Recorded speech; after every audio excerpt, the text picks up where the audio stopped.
prophets wrote of difficult times that would come upon this earth. Rav Shaul said it would be trying times, tumultuous times.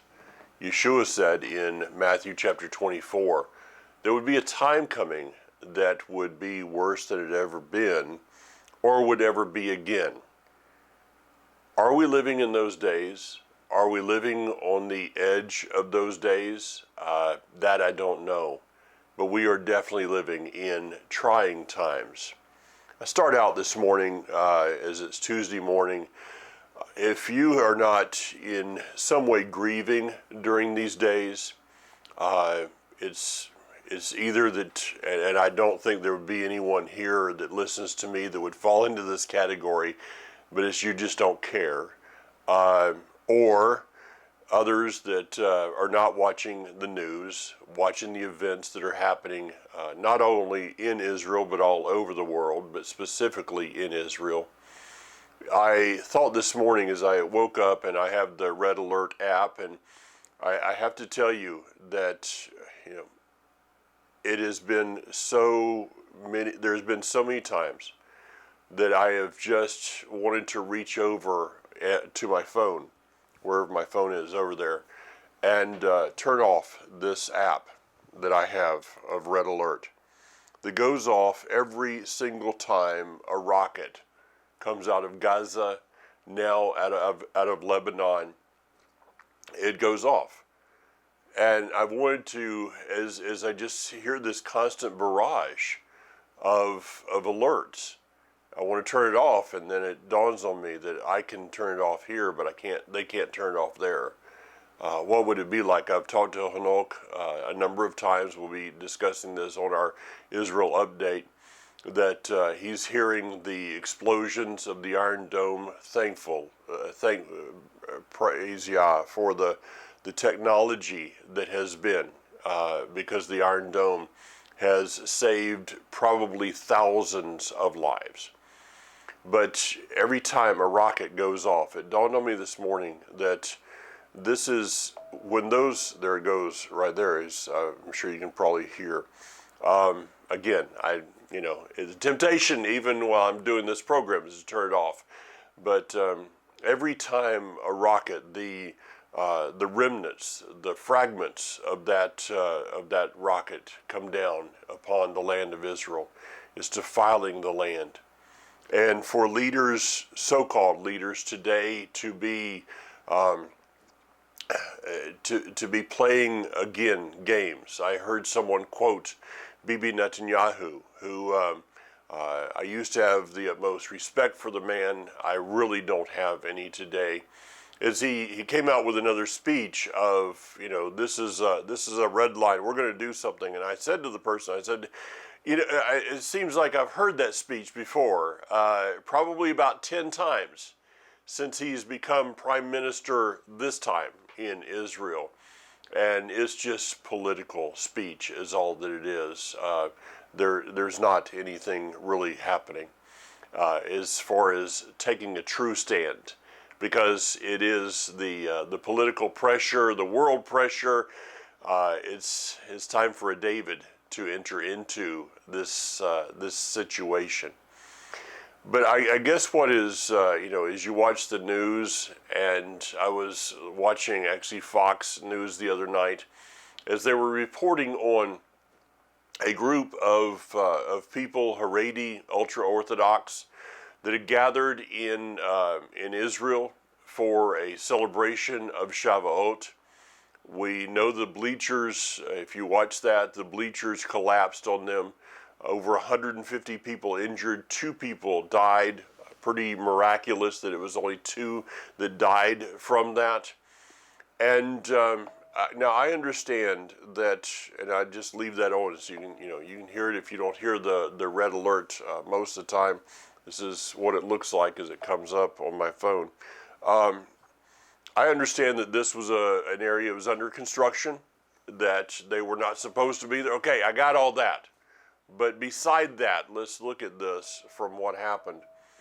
It was reported on, again, Fox News.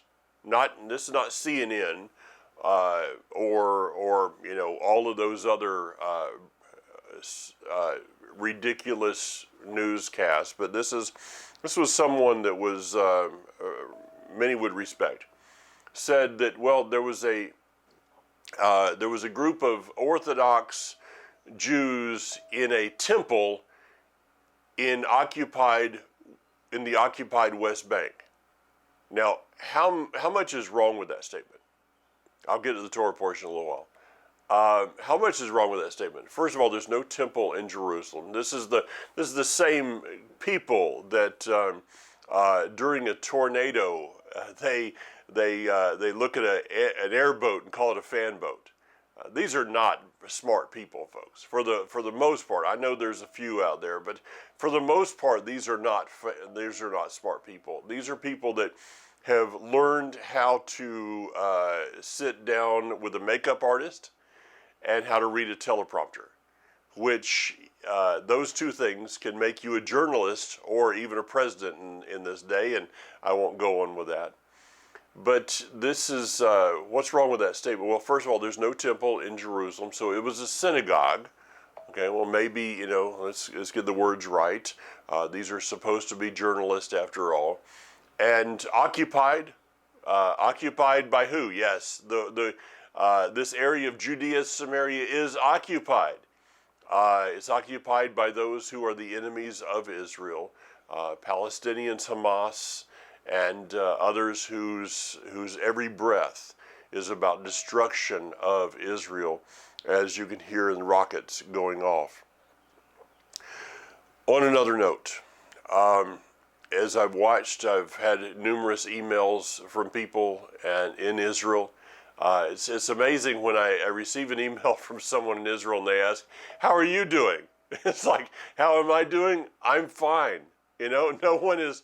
I haven't had anyone try to kill me in the last few days that I know of. So, how are you doing on that side?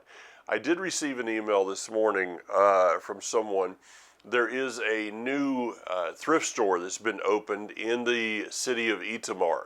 Now, Itamar is the largest landmass city in Judea and Samaria. Beautiful place. I have a lot of friends there. I've had some incredible experiences in the town of Itamar. They have this goat farm, and they raise chickens, and they have the most amazing. I don't like goat yogurt, okay, but every time I've got to go get some yogurt from this place because it's so good. Just an incredible place, wonderful people, and the story of what they have done there. And so they've just opened a new thrift store. Now, they've had a thrift store, small one, up until this point. It is supported by the organization of Yad Leah, which many of you have been a part of. If you haven't, you go to Yad Leah, I think it's .com, tried.org.net, or if you can't find it, it's YADLEAH something. You'll find it.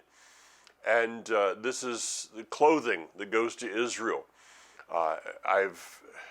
We've gone there. It's an amazing place. You can send clothing to New York, save a little bit on postage.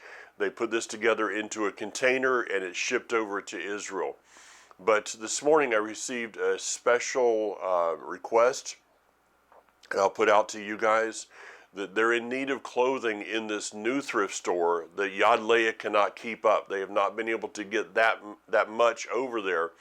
And here's one of the reasons. Many of the Israelis are not going out right now. When you're in Itamar, your shopping is limited. There's a small grocery store, but there's really not a lot. There's no Walmarts. There's no Target and all of those things to go to. And to get anywhere, you have to drive through an Arab town. You have to go through Hawara, which has been a hotbed of terrorism. You have to go through Tepuach Junction. Just a shooting a few weeks ago, two of the residents from Itamar were injured. One of them died. And so, what would you be doing in these days if to go from where you live to Walmart, you had to go through a place that, unless you live in Chicago, I mean, this is not normal for us. And so they've requested clothing. If you would like to, this needs to be modest. Cotton is kind of the main thing over there. Children's clothing is really something that's needed always. So if I know it's expensive, we ship things to Israel. I know how expensive it is. But if you could put together some children's clothing specifically, mainly cotton, and put it in a box, take it to the post office, use this as an extra offering to Israel. Where did that tithe on your stimulus money go? Okay, maybe you still owe that, but I'll just leave that alone. But this would be a great resource in our day. One last thing, and I'll get into the Torah portion, as I know I'm kind of ranting here, but I think it's some things that need to be said. One of the most disturbing things to me has been the responses of people, so-called Messianic, Christian, whatever, responses to that which is going on in Israel.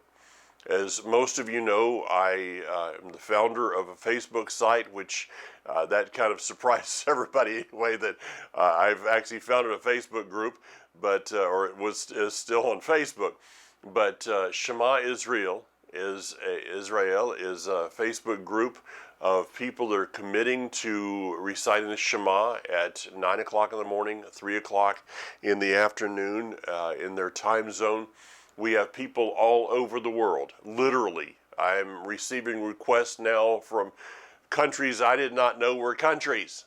And I'm very, very cautious of who I allow into that group. Of course, there's, people can slip through the cracks at times. But when I get a request from someone, if I don't know, if I don't recognize something about the person, I normally go through and check their posts just to see, because this group is one that is set apart as far as I'm concerned. And so there are people who are posting there on the Shema Israel group. Israel just needs to repent, and Israel needs to turn to God, and Israel needs to yada yada yada yada. I have to tell you, it has disturbed me what I've had to delete in this day. Do I agree that Israel, in many ways, need to repent for some? Yeah, sure, I got that. I'm in agreement. But this would be like walking into a hospital room of someone who is laying on the bed. They're hooked up to machines. They have some kind of disease that they've been diagnosed with, and they're dying, and the whole family's in the room, and you just kind of walk in and say, well, if the person just would live different, they'd get up out of the bed. That just, in my mind, smacks of a little bit, let me go back and retrace that one. It's just really a lot of arrogance that we point our fingers at people in Israel. That yes, there's changes of life that need to be made, changes of political situations that need to be made.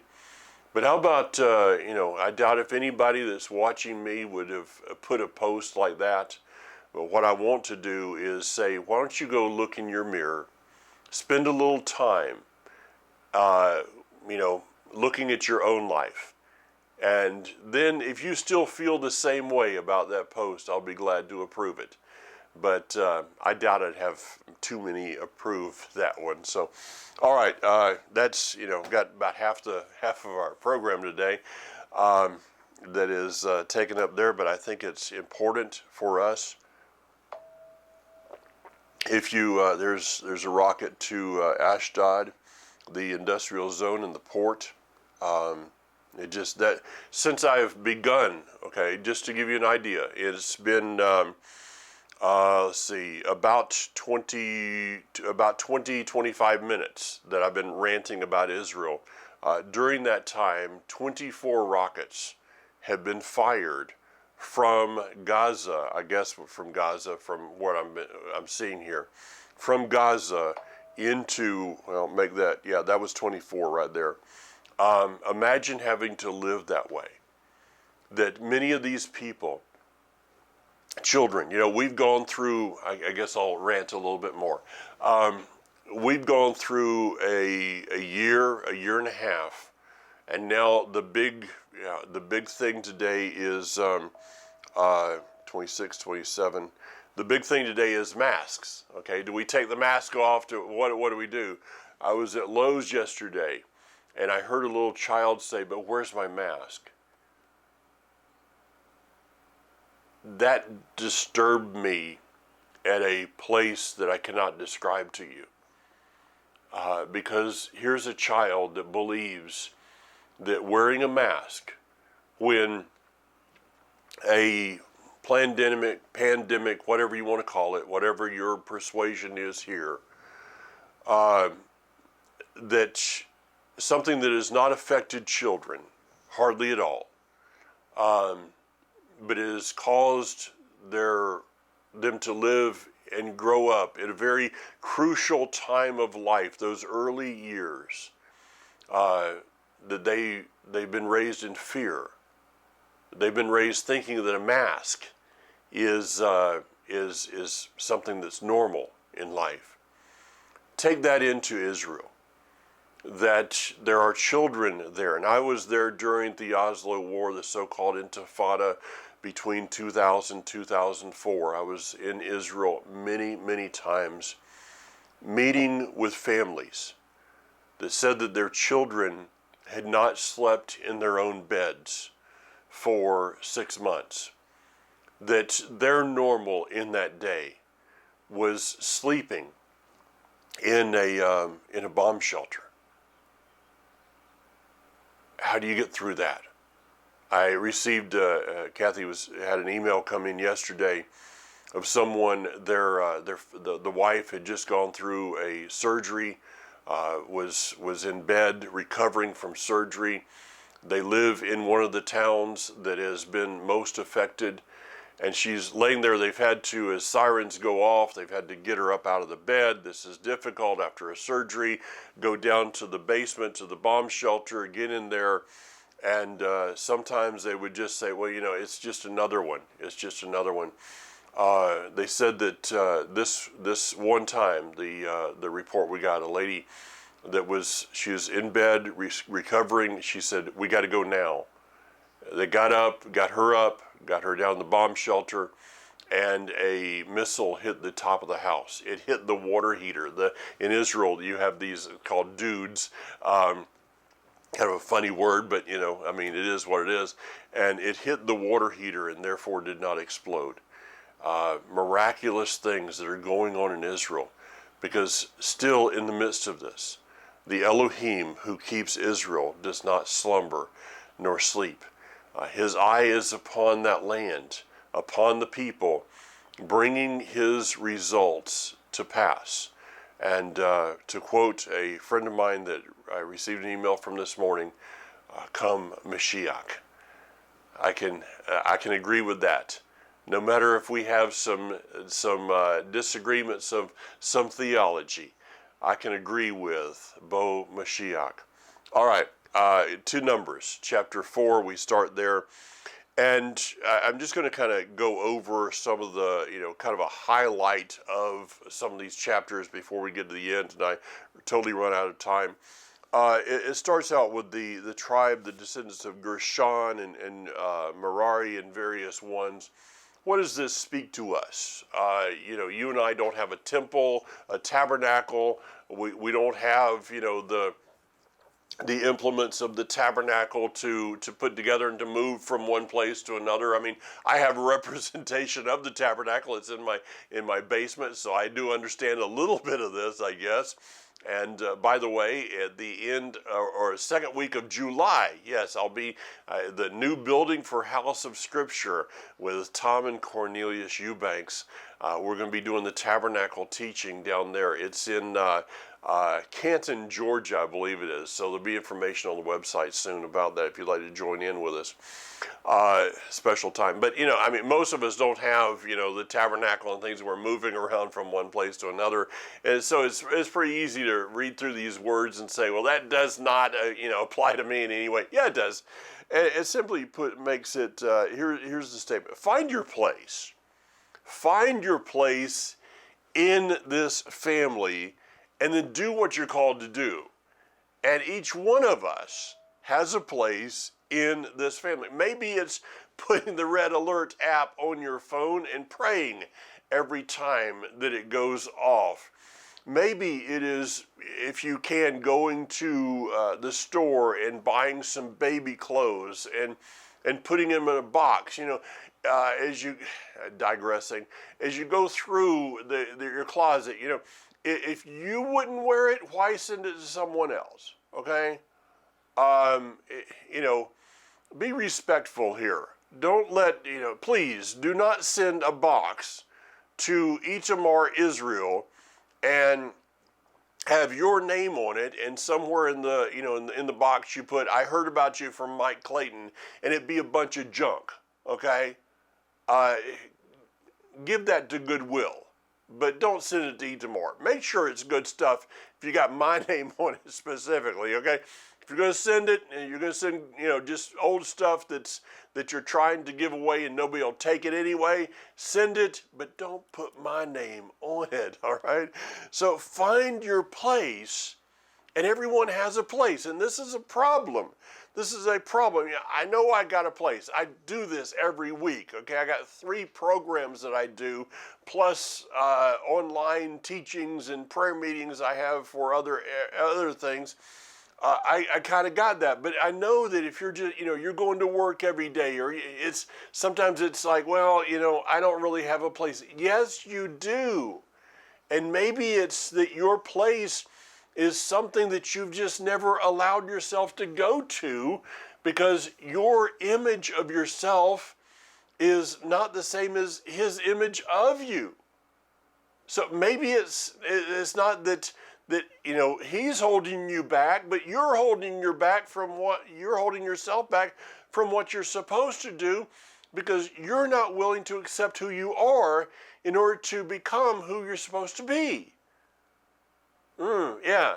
So, the tribe of Gershon, they could have looked at, Moshe and gone, we're just not really qualified. I mean, have you looked at our heritage here and our lineage and some things that happen in our family? We really don't have a good image of ourselves. And we just really don't think that, we should be called to doing these things with the tabernacle. Could you find somebody else? They didn't do that. They accepted the call.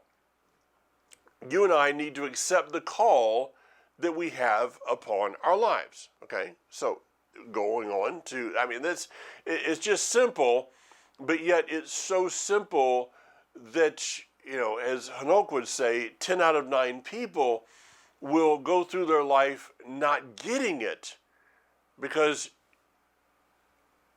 the most difficult thing that there is to get over is the mirror that you and I wake up to on a day-by-day basis, because that mirror is usually the first image that we see of ourselves and reinforces the image that we have of ourselves. That one right there, you could spend a lot of time on, and if you would, might change some things going forward, okay? The first image that you see of yourself in the morning reminds you of all of the things that you believe are wrong with the image that you see in the morning, and therefore setting up a failure beginning the day. When instead we should be looking at that mirror and saying, what I'm seeing now is the person I'm becoming, not the person I've been. Sometimes it's just about rearranging this gray stuff that's between our ears. So look, make it a point. If you need to, take some whatever you have and write upon that mirror.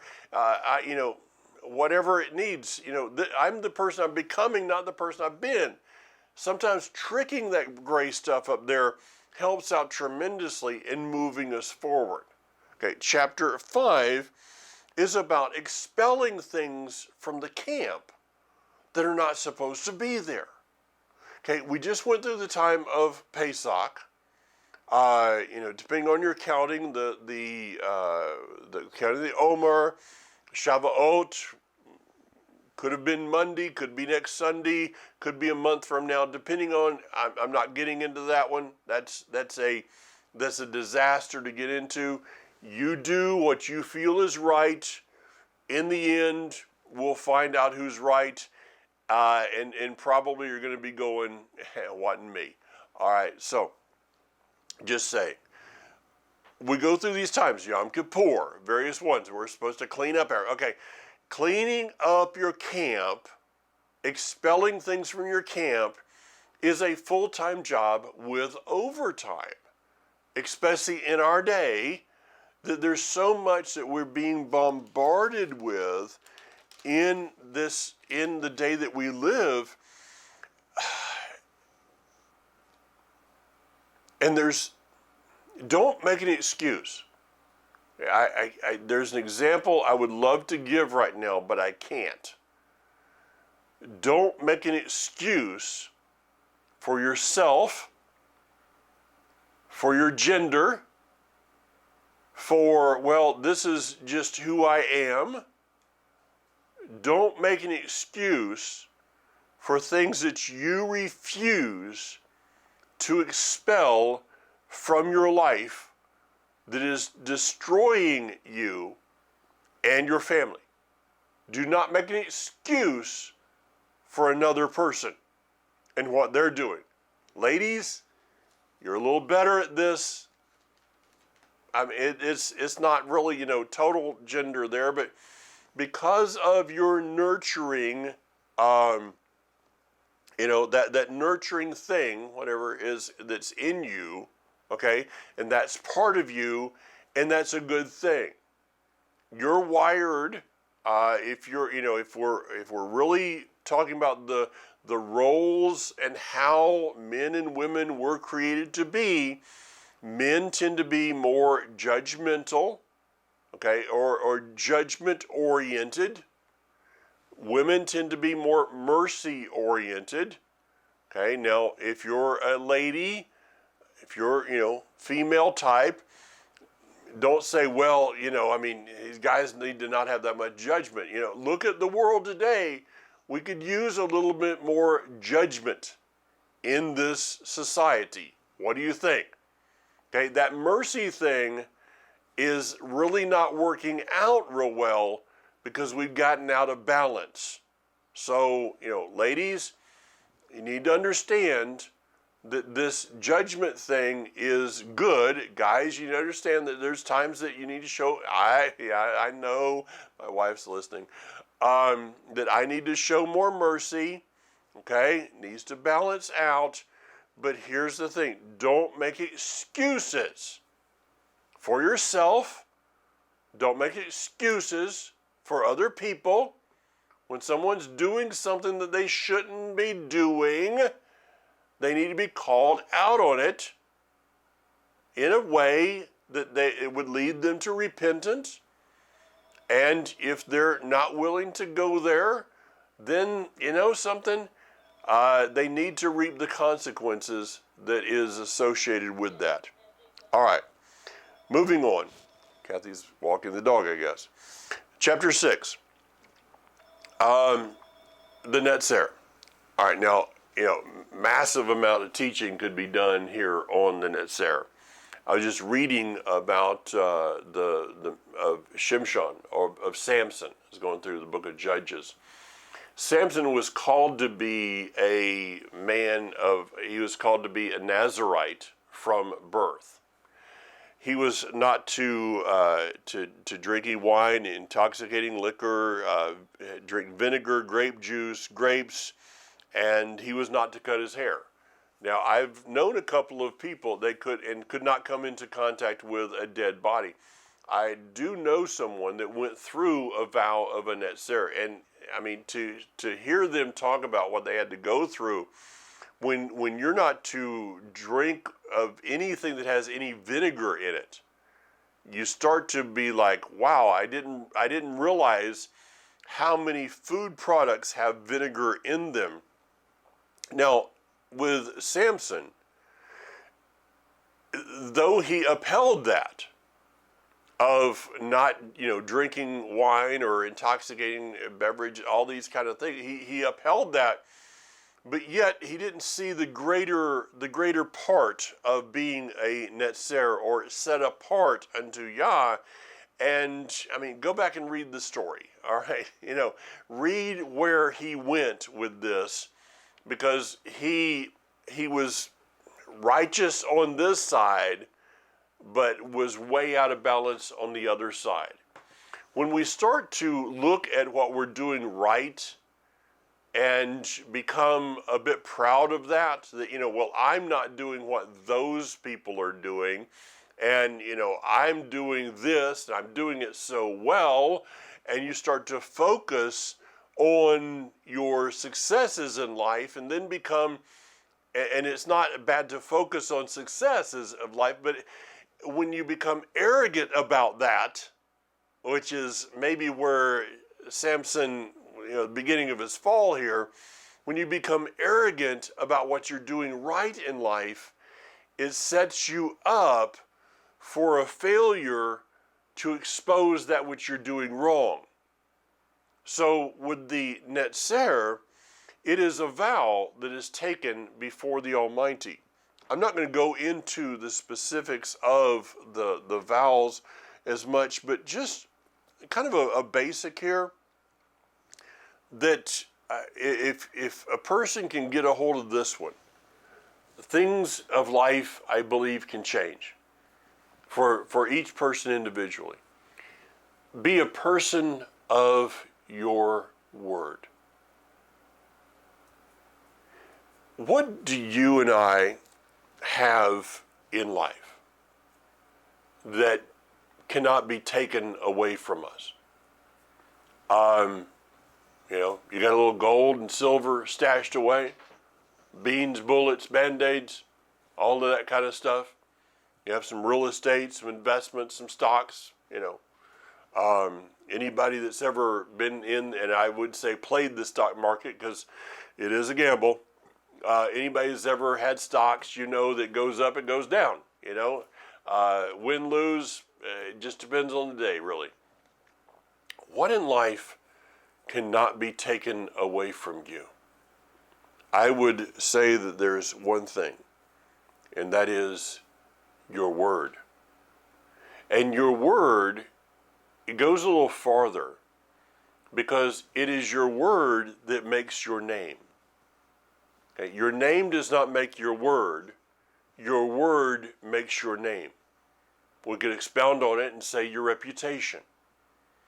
So I ask you, when someone thinks about you or me, and this is difficult, what do they think of? Do they think of you as a man or woman of your word? If you say to a person, I'm going to be at wherever, and I'll see you at 3 o'clock. I'll be there at 3 o'clock. Does the person automatically think, well, I need to show up at 3:30 because they're always 30 minutes late? Yeah, that might have hurt a little bit. When you say something, I'm going to do this, whatever this is, and we can put anything in there that you want. I'm going to do this. Does someone say, well, I'll believe it when I see it? Because, 90% of the time, what they say is not what they do. This is all about being a person of your word. For our children, I always said to them, there's one thing that you take out of this house. Whenever you go somewhere, there's one thing you take, and that is my name. And so when you take my name out of this house, you have a choice whether to uphold my name or defile my name. And how it's how a child operates, does whatever in public. Yes, that is a reflection of the parent. I want that reflection to be good. I don't know about you. And so instill this in your children and in those you have influence over by doing what? By being a person of your word. You do not teach someone to be a person of their word by words. You teach a person to be a person of their word by your actions. I was recently on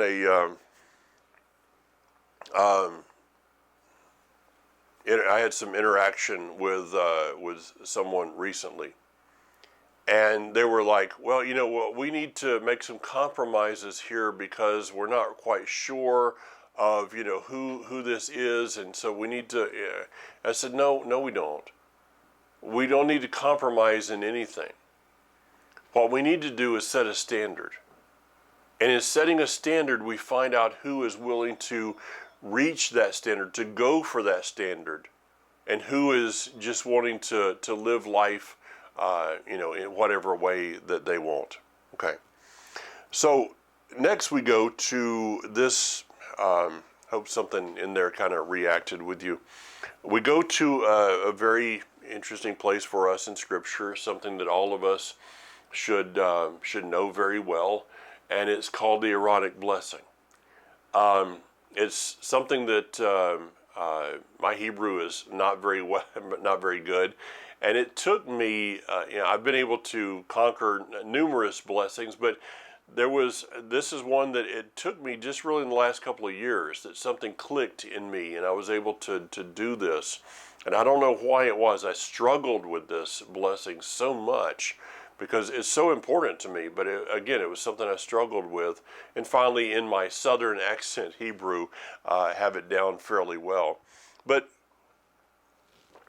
the blessing is not just the blessing. To me, we go down to verse 17. I'm in chapter 6, verses 22 through 27. And unless we understand the point here of the blessing, we're gonna miss what the blessing's all about. And this blessing is revealed to us in verse 27. And it says, "In this way are you to put my name on the people of Israel." So this blessing is about the revelation to us that we are not called to be a religion. Now, I know that in the book of Yaakov, James, is really, I think, the only time that the word religion, and this word, of course, comes from Greek, and I don't believe that Yaakov was speaking Greek in that day. But that's the only time that, it says pure religion is to visit the widow and the orphan. Goes on from there. You can go back to the reference. But for the most part, 99.9% of the time, the word religion is not used in our day, is not used to me in a way that is edifying unto a people that are called to walk with the Elohim of Abraham, Isaac, and Yaakov. Religion is, in my opinion, is more about man-made rules and regulations. It's about what happens when, and reading through Judges right now is quite an interesting thing, in that it says over and over and over again that there was, and this goes on through, I think, in Kings and Chronicles and in Samuel, the people did what was right in their own eyes. That's called religion. And what happened was a group of people that would get tired of the life that they were living, the debauchery, the lack of blessings from on high, and they would start to cry out unto Elohim, who would then in his mercy answer for some reason and start to, give his blessing upon the people. They would get their act together for a time period, usually a very short time period, many times a generation, because a generation that remembered where they were would then fight for the blessings and favor of the Almighty, but then not pass that on to the next generation, who would be a generation of compromise and would end up going back right where they came from, which I dare say is in Messianic Hebrew circles, not trying to do my judgmental nature here, but it's happening right before us, okay? Well, let's just go back. Let's go back to Egypt where, it wasn't that bad. I mean, I remember my parents' stories of telling me all the things of control and of paganism and all this stuff, but it doesn't look bad to me. And all of a sudden, heading back, this same thing's happening, and it's going to take probably another group of people rising up and saying, no, I want something more in my life. So when they came to Mount Sinai, they were not coming there to become a new denomination. A denomination, if you'd like my definition of denomination, if you don't want it, well, you'll have to turn this off right now. But my definition of denomination is a museum to the past, a monument to that which was. Every denomination, I can go through the list of them, every denomination is about a movement that became stagnant, and then you needed a memorial written or built to it. You build a museum around it so everybody can come and see what was instead of what is. That's the denomination. So we were not called to become a denomination. We were not called to become a religion. We were called to become a people. Israel is about becoming a people. And the Torah in which we celebrate during this time of Shavuot, the Torah in which we are called to, is about a constitution to that people, a set of instructions of how to move forward as a people. The Torah is not to be redefined. It is not something that is defined by our culture, and well, times have changed a little bit, so we really don't need to go by those things. And today we have farm-raised shrimp, and so they're not eating the same thing that they were back in that day, so they must be okay for us to eat. No. It is the same as today as it was yesterday. It's going to be the same tomorrow, okay? If you can't deal with that, then you're not in line to become this people. You are in line to become another religion or denomination. And so this is the way that they were told to put his name upon the people. And it says this, Avarecha Yahweh Ishmareka, Yair Yahweh Panaveleka Vikoneka, Yisai Yahweh Panaveleka Vishemleka Shalom. And I want to read this out of something I've taught on many times in the past. I'm going to do it again today. And it is the words of Jeff Benner, as he has translated these words into something that I think is, it just to me speaks very loudly. English in most translations is this: the Lord bless you and keep you. May the Lord make his face shine upon you, be gracious to you. May the Lord lift up his countenance upon you and give you peace.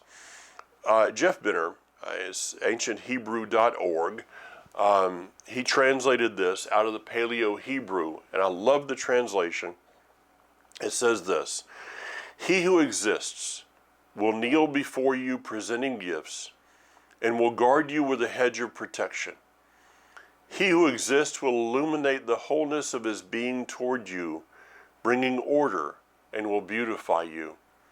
He who exists will lift up his wholeness of being and look upon you, and he will set in place all you need to be whole and complete. As I'm reading that, rockets going to Ashkelon, may they be protected. I love this because of, and I've taught on this concept. I'm going to probably just get to this in this week. The statement here of he who exists will kneel before you. I guess what is so meaningful to me is, as I was traveling a lot, again, many have heard this, please bear with me. As I was traveling in previous days, literally just all the time, as I look back at it, it was crazy. What I would do is I would always grab something, and Daniel was a little guy, a little smaller, so I really had to bring him something. So it really didn't matter what it was, but I'd bring him, I'd come home, walk in the door, got my suitcase and everything and my computer bag, and he'd meet me at the door and say, "What'd you bring me?" I'd say, "Hello," what? Oh yeah. Hi, Dad. I love you. Missed you. What'd you bring me? And so I would always, I'd have something, you get in your pocket, you put it behind your back, and you do the dad thing, which hand kind of deal. But I remember in that day, he's almost eye to eye with me now, but in that day he was, pretty short little guy. And I would always kneel down.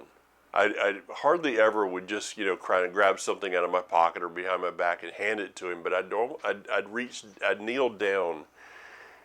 And I remember reading this from Jeff Benner the first time, and it just struck me so deeply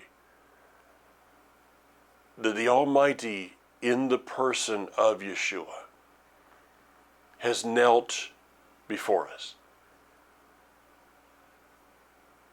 He came to this earth to live like us so that we could live like him. The greatest gift that man has ever been given is that the creator of the universe, this is what separates Israel, what separates us as a people from every other quote-unquote religion on the planet.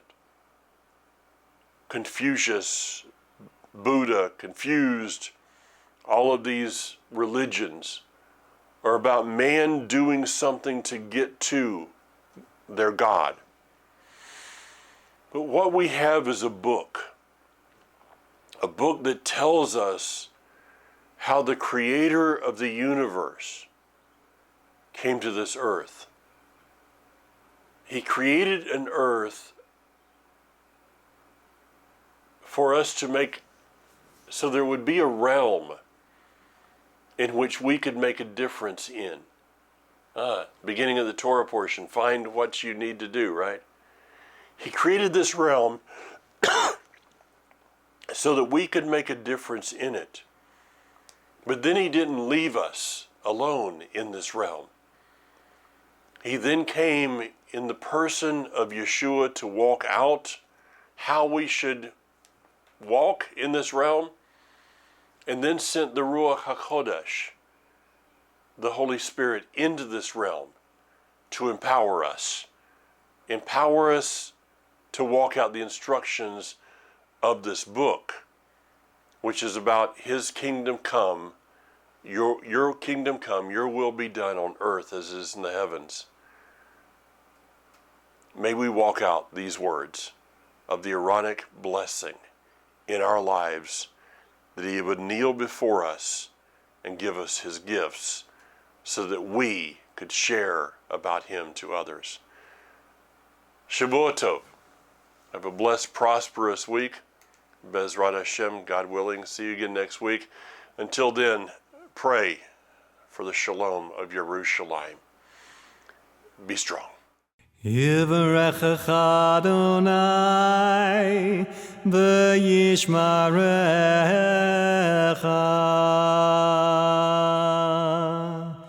Ya'er Adonai panav elecha v'yichunecha.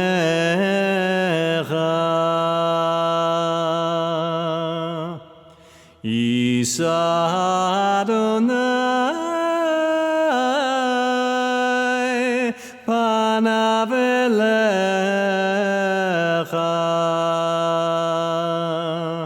v'yasem lecha Shalom.